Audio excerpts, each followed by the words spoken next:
I thought I was throwing the most beautiful dinner party of my life. The candles were lit, the Bordeaux was breathing on the marble counter, and my best friend Rachel was 20 minutes late, which was strange because Rachel was never late for anything, especially not for free food and wine. My husband Daniel had gone out to pick up the dessert order 45 minutes ago, which should have taken 15, and I was standing at the kitchen window watching the amber wash of passing headlights, thinking, something feels wrong, but I can't name it.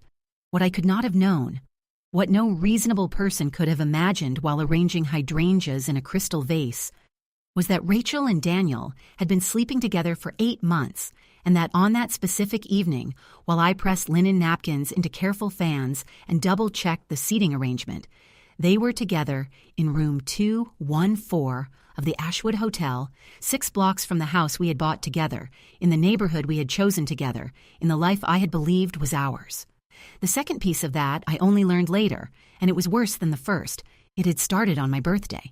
The night I thought Daniel had surprised me with a weekend getaway, the Napa trip, the suite with the fireplace, the champagne that arrived before we'd even unpacked. While I was toasting our 7th anniversary in the bathtub of that suite, Rachel was sending him messages I would eventually read. Messages that began, "I miss you already." Messages that ended with things I will not repeat, because some words, once seen, do not leave you. They move in and rearrange the furniture of your memory until nothing looks the way it used to. I need to tell you what my life looked like before I knew any of this, because the contrast matters. Because understanding what I had, what I genuinely believed I had, is the only way to understand what the unraveling actually cost me. Daniel and I had been married for 7 years. We'd met in our late 20s at a mutual friend's rooftop party on a night in July when the city smelled of rain and hot pavement and someone's citronella candles. He was the kind of man who listened when you talked. Really listened, not the performative nodding of someone waiting for their turn to speak. He remembered things. He remembered that I took my coffee with oat milk, not regular milk. He remembered that I hated overhead lighting and preferred lamps. He remembered the name of my childhood dog and the story of how she died. When we got married in a small ceremony in the Berkshires with 40 people and wildflowers on every table, my mother had pulled me aside and whispered, "He is the real thing, Clara." I had believed her completely. We lived in a brownstone in Brooklyn that I had bought with the inheritance from my grandmother, a fact that would become relevant later, though not in the way I'm about to describe. The house was on a quiet block lined with plane trees that went gold and rust every October, and our morning ritual had been the same for years. I made coffee, Daniel made eggs, and we sat at the kitchen island reading the news on our respective phones, occasionally reading each other headlines. It was unremarkable. It was exactly what I wanted.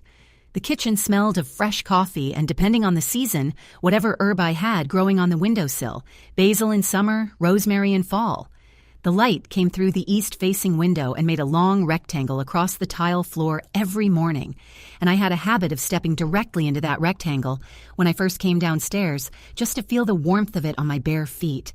It was a small, private pleasure that belonged entirely to me, and I treasured it without ever saying so out loud. Rachel had been my best friend for 11 years. We'd met in graduate school in a seminar on post-war American fiction, where we'd bonded over our shared conviction that a specific professor was criminally boring and our shared habit of passing notes like we were in middle school. She was sharp, funny, fiercely loyal. Or so I believed. She was the maid of honor at my wedding. She was the first person I called when I got the promotion that changed my career. She was the person who drove me to the hospital at 2 a.m, twice during the 2 miscarriages I'd had in years 4 and 5 of our marriage. And she was the one who sat with me in the fluorescent-lit waiting room without saying anything useless, which is rarer than it sounds. I loved her the way you love someone who has held you at your worst. I trusted her the way you trust someone who has never given you a reason not to. She was also, as it turned out, the person who had been sleeping in the sheets of my marriage for the better part of a year. The first sign that something had shifted came in February, about 10 months before that dinner party. Daniel had started going to the gym in the evenings, which was new. He'd always been a morning runner, out the door by 6, back by 7, showered and caffeinated before I'd even finished my first cup of coffee. the evening gym sessions I'd accepted without question. People change routines. I was, if anything, vaguely pleased that he seemed energized and motivated. He'd been going through a difficult stretch at work, a project that had dragged on for months longer than expected, a manager who second-guessed every decision, and I had chalked up his restlessness to professional stress. The gym made sense. What didn't make sense, in retrospect, was the way he started keeping his phone face down on every surface. It was a small thing. I noticed it the way you notice a painting that's been moved an inch to the left. You can't immediately identify what's different, but something registers as slightly off. He'd always been someone who left his phone wherever he dropped it, face up, no thought given to it. Now it was consistently face down, on the kitchen counter, on the coffee table, on his nightstand. I mentioned it once, lightly, as a kind of joke. Since when do you guard your phone like a state secret? He'd laughed it off. I read an article about reducing screen time, trying to make it less reflexively accessible, and I had accepted it. It was plausible. It was the kind of thing Daniel would read about and try. I moved on. The second sign was Rachel. She had started being slightly, imperceptibly less available. Not in a way I could point to. Not in a way that would have registered to anyone else. But we had a rhythm, Rachel and I. A cadence of texts and calls and impromptu lunches that had been consistent for over a decade. Sometime in the late winter, that cadence began to skip beats. A text would go unanswered for hours. A lunch invitation would be declined with a vague excuse about being slammed at work.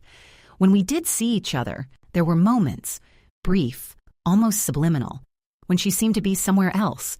When she'd glance at her phone and then look up with an expression I couldn't quite read, an expression that, in retrospect, had the particular quality of someone who is carrying a secret that has become too heavy to carry with perfect ease.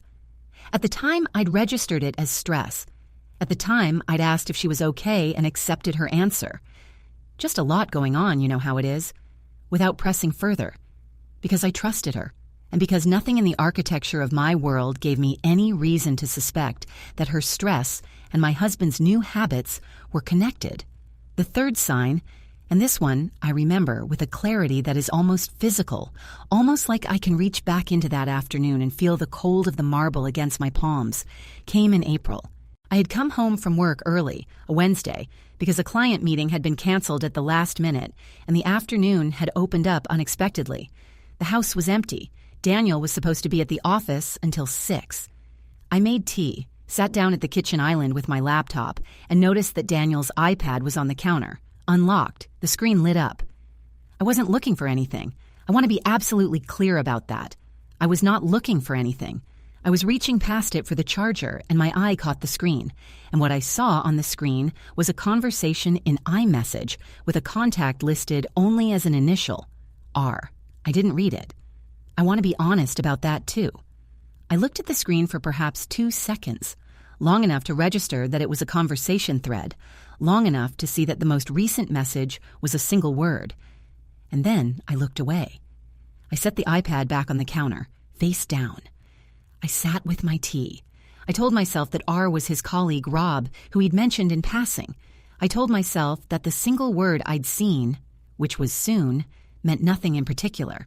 I told myself that I was the kind of person who did not go through her husband's phone, and that this commitment to trust was something I valued about myself, and that I would not compromise it over a single letter and a single word that I had seen by accident in a moment that lasted 2 seconds. I should have read it. I should have picked up that iPad and read every message in that thread. But I didn't. And for a long time after I knew everything, I tortured myself about that April afternoon, about how much I might have saved myself and how differently things might have unfolded if I had simply looked at what was right in front of me. Eventually, I stopped torturing myself about it. Some things you're not ready to know until you're ready, and I was not on that April Wednesday with my cup of tea and my ordinary borrowed afternoon, ready to know. The dinner party was in late October. It was a Saturday. The kind of saturated fall day that Brooklyn does particularly well. Cold and golden, the plane trees at peak color, the light having that specific quality of amber and depth that only happens in October. I had been planning the evening for 2 weeks, 6 guests, Rachel, our friends Tom and Priya, a couple we'd met through Tom named James and Sylvie who were visiting from London. I'd made a slow-braised short rib that I'd started the night before. I'd sourced a specific cheese from a shop in Carroll Gardens. I'd arranged the table with small glass votives and late-season dahlias in a palette of burgundy and rust and deep gold. It was, objectively, a beautiful table. I had stood back and looked at it and felt a small, private satisfaction. The satisfaction of having made something lovely. Daniel had been strange that morning, not obviously, not in a way that would have alarmed anyone. But I knew his moods the way you know the sounds of a house you've lived in for years, which creak is normal and which is new. And there was something muted about him that day. He'd been in the kitchen when I came down, already on his second coffee, and he'd greeted me with a kiss that landed on my cheek when it usually landed on my mouth. He'd been on his phone twice before 9 o'clock, stepping briefly into the hallway both times, and when he came back each time he'd had the particular expression of someone resetting their face to neutral. I had noticed. I had filed it away under. He's stressed about something at work. I had given him space. I had gone about the preparations for the evening and felt the quiet, competent satisfaction of a woman whose life is exactly where she wants it. By 6 o'clock, 5 of my 6 guests had arrived. Tom and Priya were already on their second glasses of wine. James and Sylvie had brought flowers, white peonies, a little out of season but beautiful, and were in the living room with Tom, who was telling a story that required increasingly theatrical gestures. Priya had followed me into the kitchen and was perched on the counter, as she always did, narrating her week in the way that always made me laugh. The apartment smelled of braised meat and candles, and Priya's perfume, which was amber and warm. Everything was exactly as it was supposed to be. Rachel was late. Daniel was late. I had assumed they were both simply held up in traffic, as sometimes happened on Saturday evenings in Brooklyn when everyone was arriving somewhere at once. I had texted Rachel at 6:15. "Where are you?" No answer. I had texted Daniel at 6:20. "Guests are here. Where's the dessert?" He'd answered that one 3 minutes later. "Leaving in 5, sorry, got held up." I had turned back to Priya and topped up her glass and thought nothing more of it. At 6:47, my phone buzzed with a message from a number I didn't recognize. 8 words. "I think you should check on your husband." I stared at that message for a long moment. The kitchen noise washed around me. Priya was saying something, Tom's voice rising in theatrical indignation from the next room, the tick of the oven timer.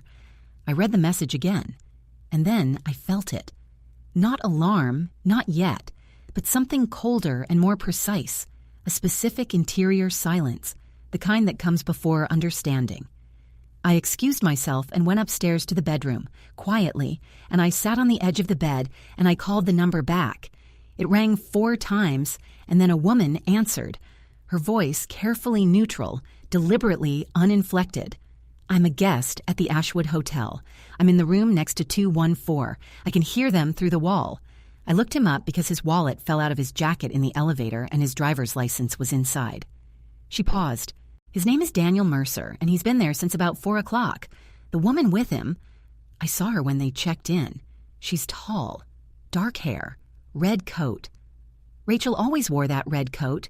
It was a vintage, camel red wool coat she'd bought in Paris 4 years ago, and she wore it every October and November without fail, and I had always told her it was one of the most beautiful things I'd ever seen on a person. I thanked the woman. I do not know why I thanked her. It was reflexive, some socially automated response from the part of my brain that had not yet received the signal from the rest of it. I hung up, and I sat very still, and I felt the architecture of my life begin to shift.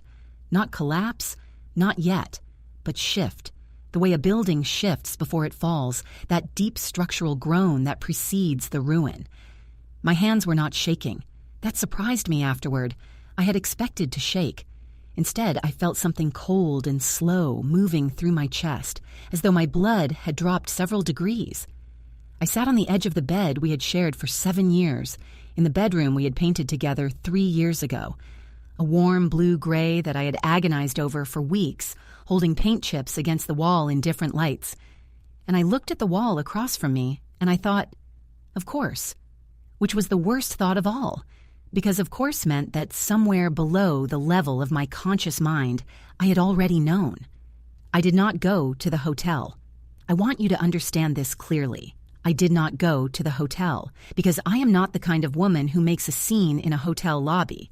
I am not the kind of woman who bangs on a door and screams in a hallway while strangers record it on their phones. I am the kind of woman who sits very still and thinks, and who understands that the quality of a response matters more than its immediacy. I had learned that from my grandmother, a woman who had survived things far worse than this, and who had always said, "Take your time. The truth will keep." I went back downstairs. I refilled my wine glass. I rejoined my guests. I smiled and laughed and told a story about a difficult client that I had been saving for this exact occasion. I played the hostess with the same warmth and care I had brought to every other element of the evening, and while I talked and laughed and kept the wine flowing and the conversation bright, some other part of me, the cold, precise part that had come online in that upstairs bedroom, was already working, already planning, already measuring the shape of what I was going to do next. At 7:15, Daniel arrived with the dessert. He had a particular careful brightness about him, the specific brightness of someone who has recently scrubbed themselves down with hotel soap and arrived home presenting a performance of normalcy. He kissed my cheek. He said he was so sorry he was late. He greeted our guests with easy warmth, poured himself a glass of wine, picked up the conversational thread without a single missed beat. He was good at this. I had always known he was good at this, but I was watching him now with new eyes, and what I saw was not warmth, but technique, not ease, but maintenance, the performance of a man who had been performing for a very long time, and who had no idea that the audience had finally figured out the trick. Rachel arrived 11 minutes later. She was wearing the red coat. She walked in the way she always walked in, arms open, already mid-apology, already performing the version of Rachel that was warm and chaotic and endearingly scattered. "I am so sorry. I am the worst. The subway was a disaster, and then I couldn't find a cab, and—" She stopped when she saw me. Just for a fraction of a second, the apology still hanging in the air, her arms still slightly open, she stopped. And in that fraction of a second before she reassembled her face into its practiced warmth, I saw something move through her eyes. Something that was not guilt, exactly, but its close cousin, the specific look of a person who has just done something irreversible and has walked directly into the person they did it to. "Clara," she said, and crossed the room to hug me. She smelled of hotel soap, the same hotel soap as Daniel. I would know that smell for years afterward, that particular institutional floral cleanness.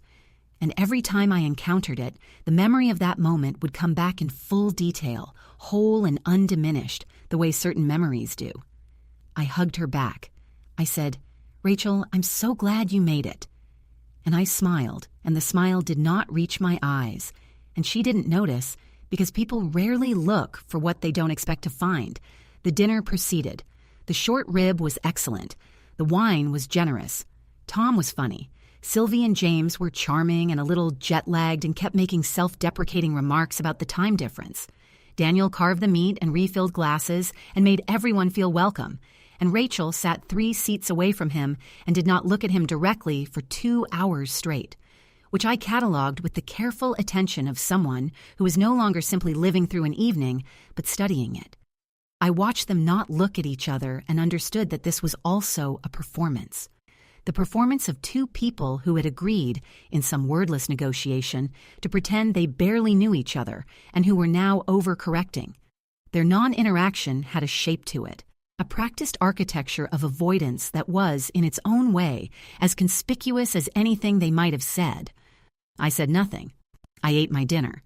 I let the evening unspool at its own pace. And when everyone had gone, when Tom and Priya had taken a car home, when James and Sylvie had walked back to their rental, I stood at the kitchen sink, my hands in warm, soapy water, and I listened to Daniel moving behind me, carrying glasses in from the dining room, making the small domestic sounds of cleanup. He came up behind me and put his hands on my shoulders. "It was a great night," he said. "You did a beautiful job with everything." "I know," I said. and I kept washing the glass in my hands, around and around, until he took his hands off my shoulders and went to get more dishes from the table. I did not confront him that night. I want to explain why, because it matters. I did not confront him that night because I had nothing in my hands yet. I had a stranger's phone call. I had the smell of hotel soap. I had the geometry of two people carefully not looking at each other across a dinner table. These things were enough for me. I no longer had any doubt, not a shred of it. But they were not enough for what I was planning. And I had, in those hours between the phone call and the end of the evening, begun to plan in earnest. Not revenge, exactly. Not in the hot, reactive sense of the word, something colder and more architectural. I had begun to think about what justice actually looked like in a situation like this, and I had concluded that justice required preparation, and preparation required time. I slept in the bed beside Daniel that night, with my body still and my mind completely awake. I listened to his breathing even out into sleep, and I stared at the ceiling, and I built the plan in my head, brick by brick, with the methodical focus of someone doing the only thing available to them in the dark. In the morning, I called my friend Diane. Diane was not part of our social circle. She was a friend from before, from my life in Chicago before I moved to New York, a woman I'd known for 15 years and who had no connection to Daniel or Rachel or any part of my current life. She was also a family law attorney, which was not the main reason I called her, but it was relevant. I called her from the coffee shop on the corner, sitting in the back with an oat milk latte while Daniel thought I had gone to pick up breakfast. I told her everything. I told her about the hotel and the phone call and the 8 months I'd only just started to count, and the iPad with the initial R, and the way Rachel and Daniel had performed invisibility at my dinner table the night before. Diane listened without interrupting, which was one of her best qualities, and when I finished, she said, "What do you want to do?" I told her. She was quiet for a moment, and then she said, "That's actually brilliant. That's genuinely beautifully brutal." And then she told me what I needed to do first. What I needed to do first was documentation. I needed to know, concretely and verifiably, how long this had been going on and what the shape of it was. Not for my own peace of mind. I was by that point remarkably past the need for peace of mind in the ordinary sense, but because certain elements of my plan required specific facts.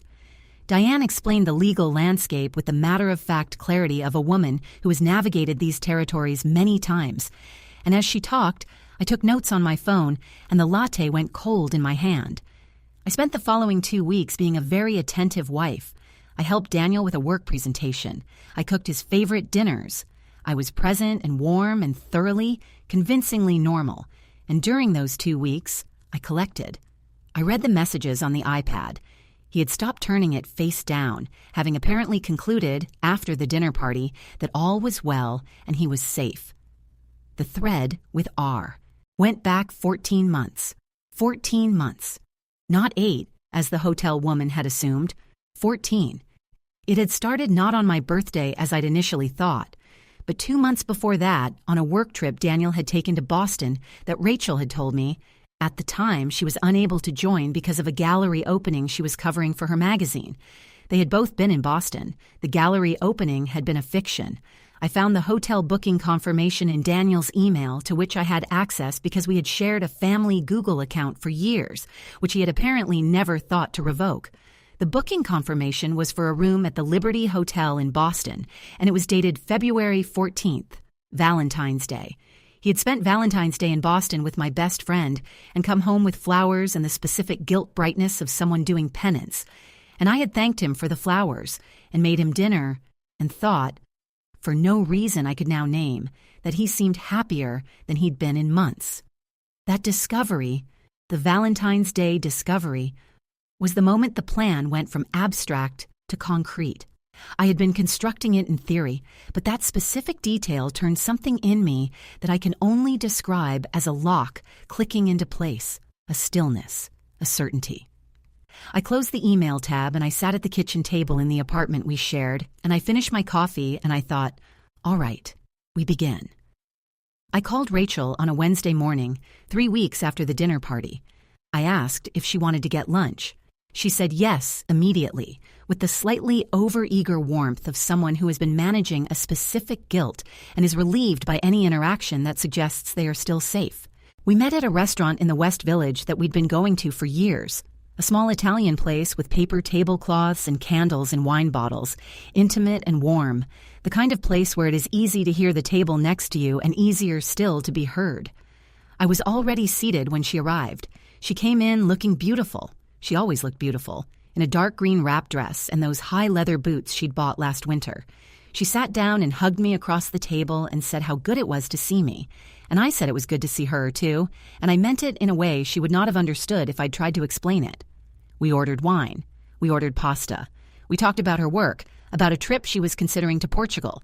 I asked questions and listened and smiled and was, to all visible appearances, exactly the friend she expected me to be.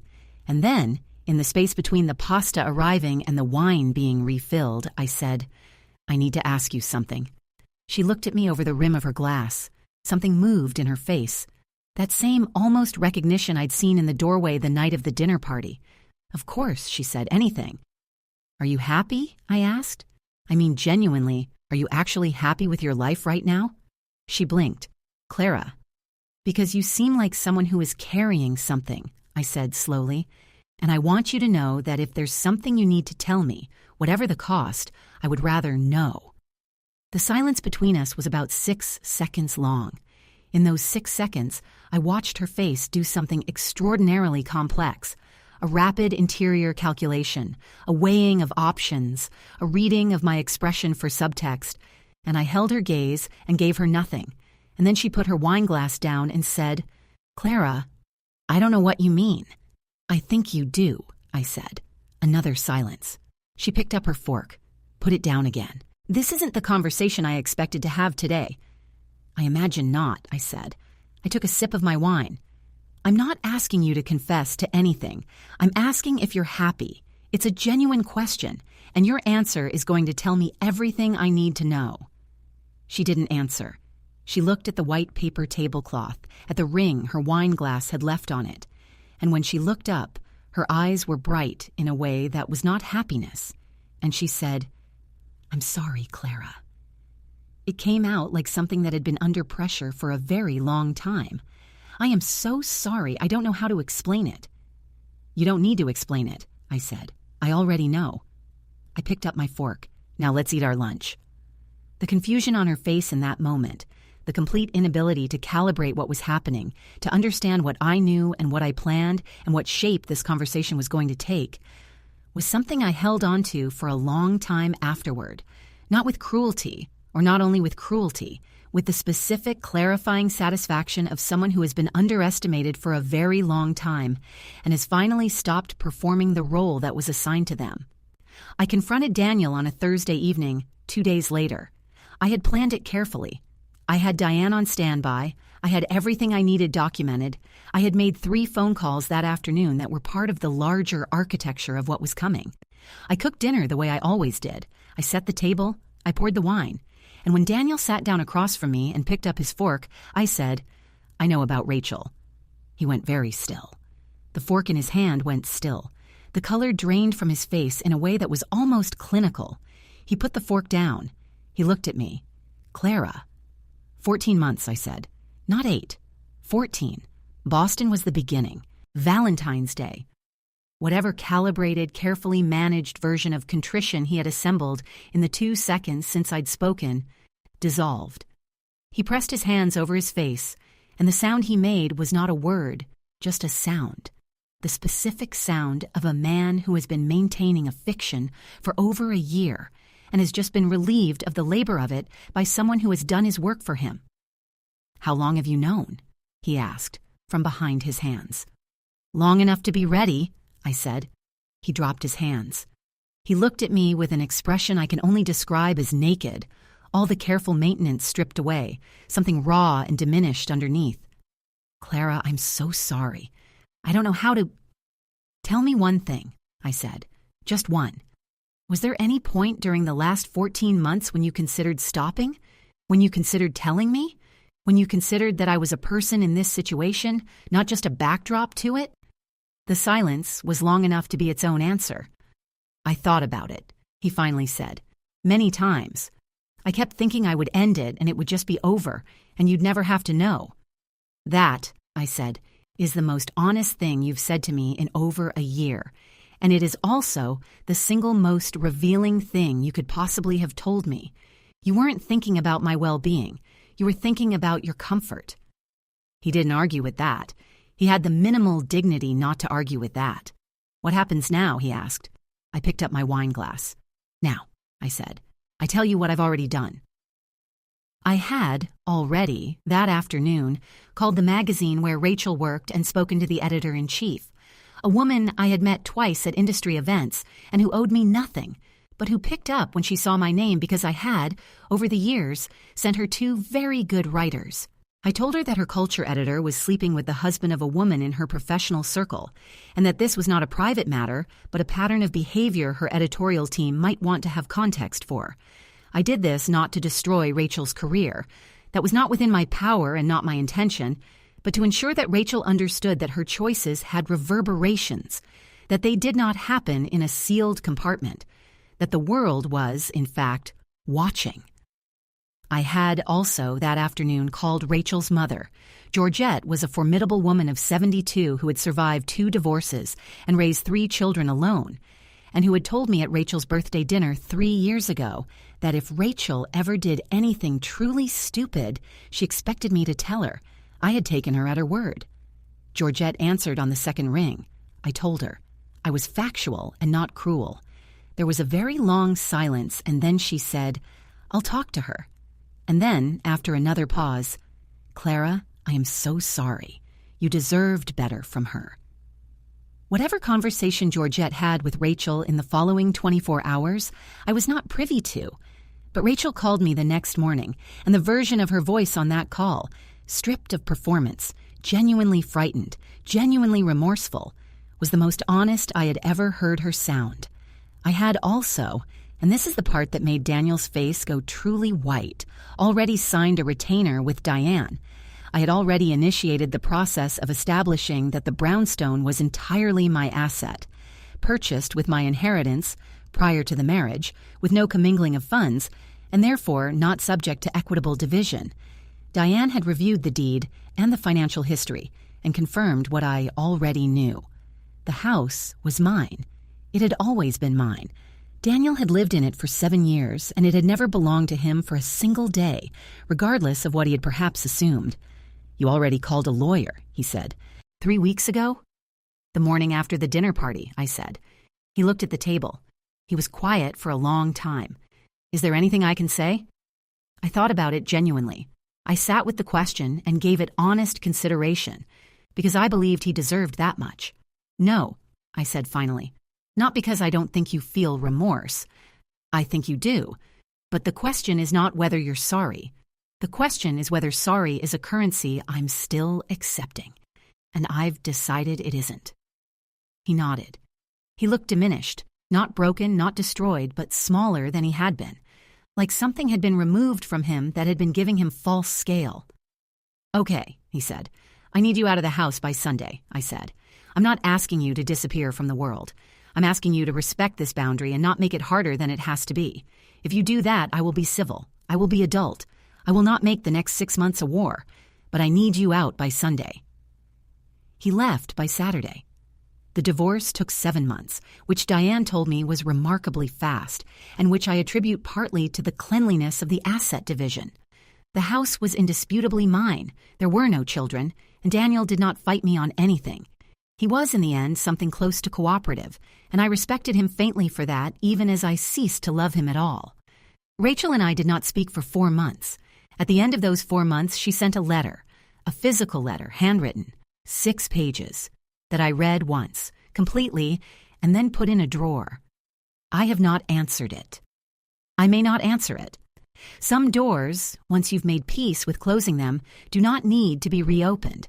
Some chapters end not with reconciliation, but with acknowledgement, and acknowledgement is sometimes enough. It is late spring now, almost 8 months since that October dinner party with the dahlias and the Bordeaux and the candles in their votives. The plane trees on my block are in full leaf, that particular vivid green of early May that always feels slightly unreal, as though someone has turned up the saturation of the world. I came downstairs this morning, and the light through the east-facing window made its rectangle across the kitchen tile, the way it always has, the way it did long before Daniel was in my life, and the way it does now that he is out of it. I stepped into that rectangle of light, the way I always do. I stood in it for a moment and felt the warmth of it on my bare feet. The kitchen smells of coffee and basil. I set the coffee going and stood at the window looking out at the street, at the plane trees, at a woman walking a very small dog, at the particular quality of early morning Brooklyn light. And I felt something I had not felt in a long time, which is simple. Not happy, not exactly, because something was taken from me that I do not think I will fully get back, and I am honest enough with myself to hold that loss with both hands and not pretend it is smaller than it is. But something underneath the loss, something that was always there, and that the last 8 months of grief and cold, precise planning did not touch. The particular groundedness of a woman who knows who she is, who knows what she owns, and who has refused, categorically, to be smaller than the space she is entitled to take up. The house is mine. The morning light is mine. The basil on the windowsill is mine. The rectangle of warmth on the kitchen tile is mine, exactly as it always was and will continue to be. Some people enter your life and leave it changed. Some leave it diminished. I was diminished for a while. I am honest enough to say that. But diminishment is not destiny. The light still comes through the east window every morning. And every morning I step into it. And every morning it feels, for one small warm moment, like a world that does not require anyone else's permission. That is enough. That has always been enough. I just had to remember it.